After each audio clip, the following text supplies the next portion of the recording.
બધાને મારા જય શ્રી કૃષ્ણ। આજની પુરુષોત્તમ માત અમૃતધારામાં 9મી વાર્તા છે શ્રદ્ધા ફળી। સુવર્ણપુરીમાં એક સુથાર રહેતો હતો। તે લાકડા ઉપર કલા કારીગીરી કરવામાં એક્કો હતો। તેથી ગામમાં સુથારી કામ તેને મળ્યા કરતું। ગામમાં ભાવિકો માટે તે પ્રભુને પધરાવવા લાકડાના સિંહાસનોનો મંદિર આકારમાં એવો કલામય બનાવતો કે બે ઘડી જોયા કરીએ।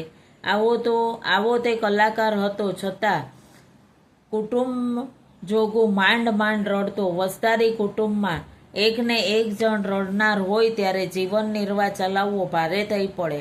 સુતારને 7 દીકરી અને 2 દીકરા, તેમાં દીકરીઓ મોટી અને દીકરા નાના।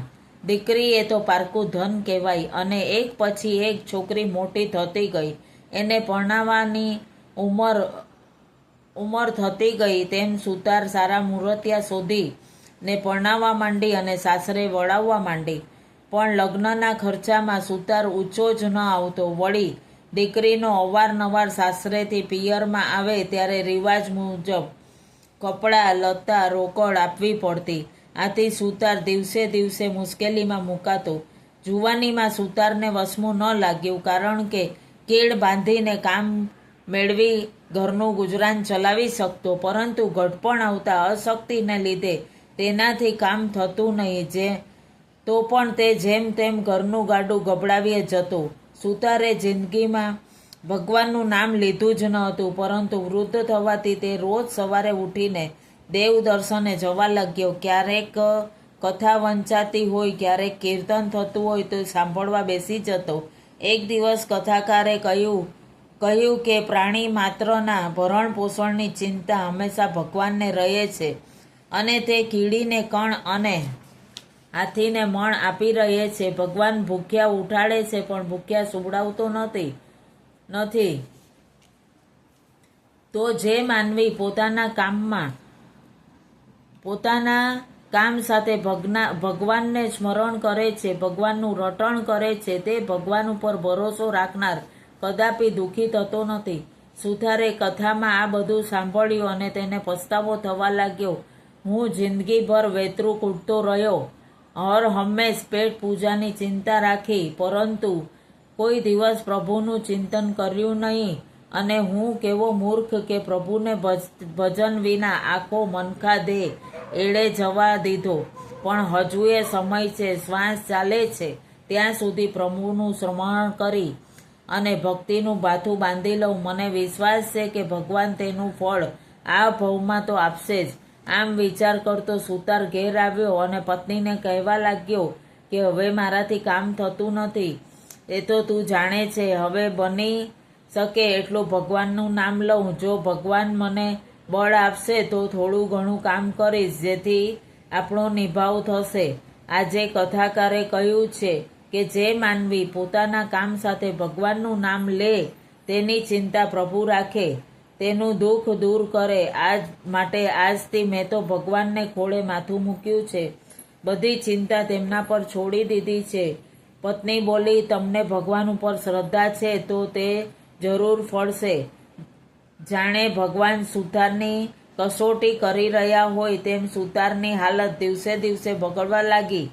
તે રોજ પ્રભુનું રટણ કરતો, પણ સુથારનું કામ મળતું નહીં, મૂંઝાતો હતો। આમને આમ ક્યાં સુધી ચાલશે? તો પણ પ્રભુ પર પૂર્ણ શ્રદ્ધા હતી, તેથી દુઃખ સહન કરી લેતો। હવે પવિત્ર પુરુષોત્તમ માસના આગમને થોડા જ દિવસ ખૂટતા હતા। એવામાં સુતારે કથામાં સાંભળ્યું કે જે સ્ત્રી પુરુષ પુરુષોત્તમ માસ નાય, કાંઠાગોરની વાર્તા સાંભળે, ઘરમાં અખંડ દીવો બાળે, ઉપવાસ એકટાણા કરે, દાન પુણ્ય કરે, તેને સુખ સંપત્તિ સાંપડે છે અને વૈકુંઠમાં વાસ થાય છે। સુતારે ઘરે આવી પત્નીને વાત કરી। બંનેએ પુરુષોત્તમ ભગવાનનું વ્રત કરવાનો સંકલ્પ લીધો। પુરુષોત્તમ માસ બેઠો અને સુથાર તેમજ તેની પત્ની સૂર્યોદય પહેલાં જઈ નદીએ નાહીને આવ્યા। પાડોશી રહેતા બ્રાહ્મણે સીધું આપવાનો સંકલ્પ કર્યો અને તે ટેક તેણે કફોડી સ્થિતિ હોવા છતાં જાળવી। બંને પતિ પત્ની પૂર્ણ શ્રદ્ધાથી વ્રત કરી રહ્યા હતા. પુરુષોત્તમ ભગવાનની ભક્તિ કરી રહ્યા હતા.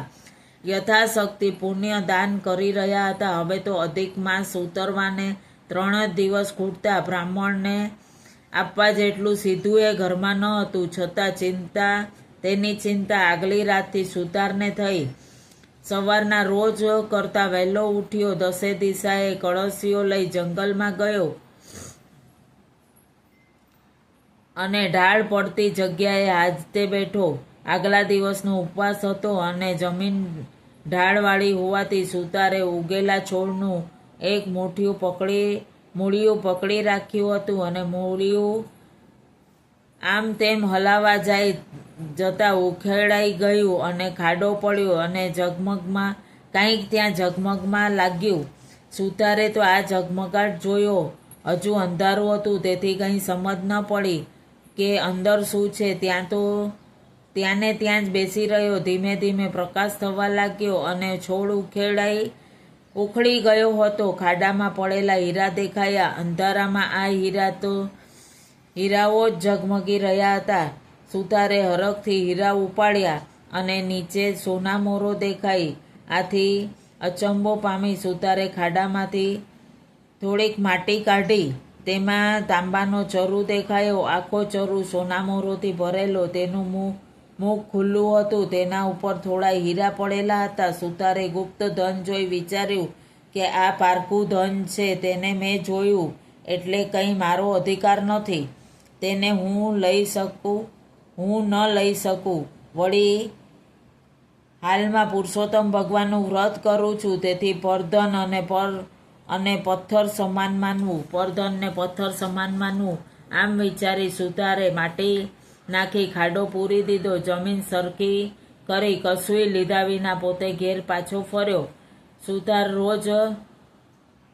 રોજ દિશાએ જતો, પણ બહુ વાર લાગતી નહીં. પરંતુ આજે ઝાઝો સમય થયો એટલે સુતારની પત્ની ચિંતા કરવા લાગી અને દરવાજામાં ઊભી રહી હતી. સુતારને આવેલ જોઈ તેણે આજે તબિયત બરાબર નથી કે શું, કેમ વાર લાગી? સુતાર કહે, ધીરે રહીને ચરુની વાત કરી. આહા, કેટલી બધી સોનામોરો હતી, કેવા ઝળહળતા હીરા હતા. પરંતુ આપણાથી કેમ ન લેવાય? એવું ગુપ્ત ધન જે દેખે એ તેના ભાગ્યનું ગણાય. કોઈને ન્યાલ કરી દેવા હોય ત્યારે ભગવાન આપે. આવી જ રીતે આપે છે. આ તો ભગવાને ઘેર બેઠા ધન આપ્યું છે. તમે કેવા મૂરખ ના સરદાર! લક્ષ્મી ચાંદલો કરવા આવી અને ત્યારે મોં ધોવા ચાલ્યા ગયા. હજુ માણસોની બહુ અવર જવર નથી. ત્યાં જઈ ધન લઈ આવીએ તો બીજા કોઈની જરૂર ન પડે.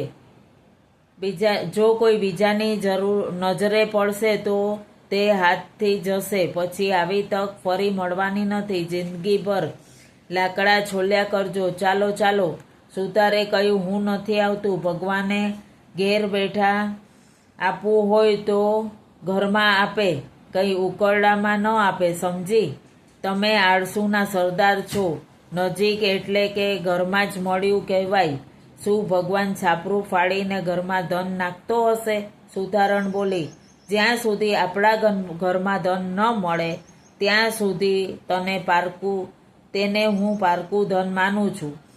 ભગવાને આપવું હશે તો છાપરું ફાડીને ઘેર બેઠા ધન આપશે. તેને હું ખુશીથી સ્વીકારીશ. સુતારણ કહે, હવે નકામી માથાફોડ મેલો. કોઈ તમારો કાકો જમીન ખોદીને લઈ જશે. હાથ ઘસતા રહી જશો. માટે ચાલો જઈ આવીએ અને ધર્મના કામમાં ઢીલસી. સુતારે કહ્યું, ત્યાં જવાની સાફ ના પાડી દીધી. આપણો નિયમ તૂટે તેનું કંઈ ભાન છે? રોજ આપણે સૂર્યોદય પહેલાં નાહીને નદીએ નાહીને આવીએ છીએ અને આજે ધનનો લહાઈમાં નિયમ ચૂકી જઈએ. આપણી ફિકરમાં પરમ કૃપાળુ પુરુષોત્તમ ભગવાન છે. તેમને ધન દેવું હશે તો ચાપરું ફાડીને દેશે. પ્રભુ ધારે તો પળવારમાં રંકને રાય બનાવી દે છે. સુતારણ પતિનું કહેવું ટાળી શકી નહીં. તેણે કકળાટ તો બહુ કર્યો. અંતે બંને નદીએ નાવા ગયા. હવે બન્યું એવું કે બધી રકઝકમાં સુતારણ પાડોશમાં રહેતો એક વાણંદ સાંભળતો. તેણે તક ઝડપી અને પત્નીને ઉઠાડી કહ્યું, અલી હમણાં સુથાર ઢાળવાળી જગ્યાએ દિશાએ ગયો હતો. ત્યાં તેણે એક ખાડામાં ચરુ દાટેલો જોયો, સોના મોરોથી ભરેલો છે અને તેમાં થોડાક હીરા પણ છે. આપણા નસીબે તે ચરુ લીધા વગર પાછો આવ્યો છે. ચાલ, બંને પતિ પત્ની નાહવા ગયા છે, આપણે બંને ત્યાં જઈ આવીએ. હજુ સૂર્યોદય થયો નથી, એટલે ત્યાં ખાસ તેમ બધું ધન બાંધી લાવશું. સુથાર વાતમાં ને વાતમાં પત્નીને જ્યાં એંધાણી બતાવી હતી, આ આધારે વાણંદ અને તેની પત્ની ત્યાં ગયા. ચરુવાળી જગ્યા પર તાજી માટી વાળેલી હતી, એટલે તરત જ ખબર પડી ગઈ, અહીં જ ચરુ છે. બંને હાથ માંડી ખોદી નાખી. મોઢા પર હીરા અને સોનામરોને બદલે વીંછીઓ ખદબદતા દેખાયા. આ જોઈ વાણંદની પત્ની બોલી, અહીંયા તો પીળી સોનામરોને બદલે પીળા વીંછી, અને હમણાં તમને સુથાર જોડે બનતું નથી, એટલે તમને હેરાન કરવા, વીંછી કરડાવવા તમને આ કપટ કર્યું હશે. આ સાંભળી વાણંદનો ગુસ્સો ગયો. એણે સુથારની ખબર લઈ નાખવા કંઈક યુક્તિ શોધી નાખી. થોડીવારમાં સરસ યુક્તિ સૂજી. તે પત્નીને કહી અને રાજીના રેડ થઈ ગઈ. ચરુની લક્ષ્મી વાણંદના ભાગ્યની ન હતી, તેથી તેણે પીળી સોડામણને બદલે પીળા વીંછી દેખાયા. એ વીંછીઓ સુથારણના ઘરમાં છાપરાના વાટેથી નાખવા માટે બંનેએ ચરુ કાઢી લુગડામાં બાંધી દીધા અને તેને ઘેર લઈ આવ્યા. હજુ અંધારું હતું, એટલે વાણંદે પેલો ચરુ સુતારના છાપરા ઉપર ચડાવ્યો અને તેના ઘરમાં ઠલવવા ધીમે ધીમે છાપરાના નળિયા ખસકેડવા લાગ્યો. બરાબર તે જ વખતે સુથાર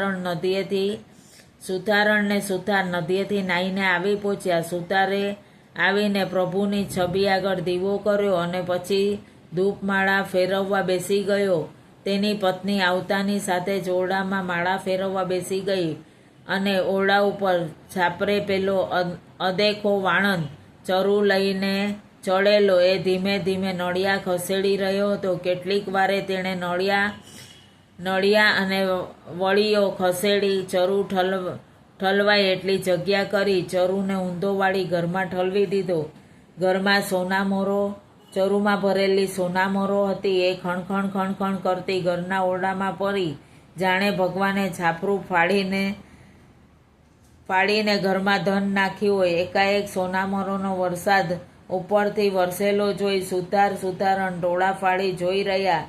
આ તે શું ચમત્કાર! સુથારણને પુરુષોત્તમ ભગવાન ઉપર અપાર શ્રદ્ધા હતી, તેથી તેણે સમજી કે ભગવાનનું વ્રત ફળ્યું.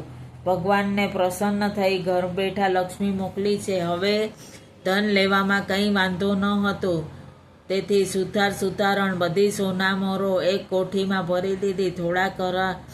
થોડાક હીરા હતા, તે દાબડીમાં મૂકી દીધા. સુથારણને પોતાની ભૂલ સમજાઈ. તેણે સુથારની માફી માંગતા કહ્યું, હે નાથ, હું તમારું કહેવું માનતી ન હતી, પરંતુ તમારી શ્રદ્ધા ફળી ત્યારે માનવું પડે. પ્રભુ ઉપર જે શ્રદ્ધા રાખે તેની શ્રદ્ધા ફળ્યા વગર રહેતી નથી. અહીંયા બંને પ્રભુની લીલા ઉપર વિચાર કરી રહ્યા હતા અને બાજુના ઘરમાં વાણંદ અને એની પત્ની વિચારી રહ્યા હતા કે છાપરા પરથી નાખેલા વીંછીઓ સુથારણને કરડ્યા કેમ નહીં?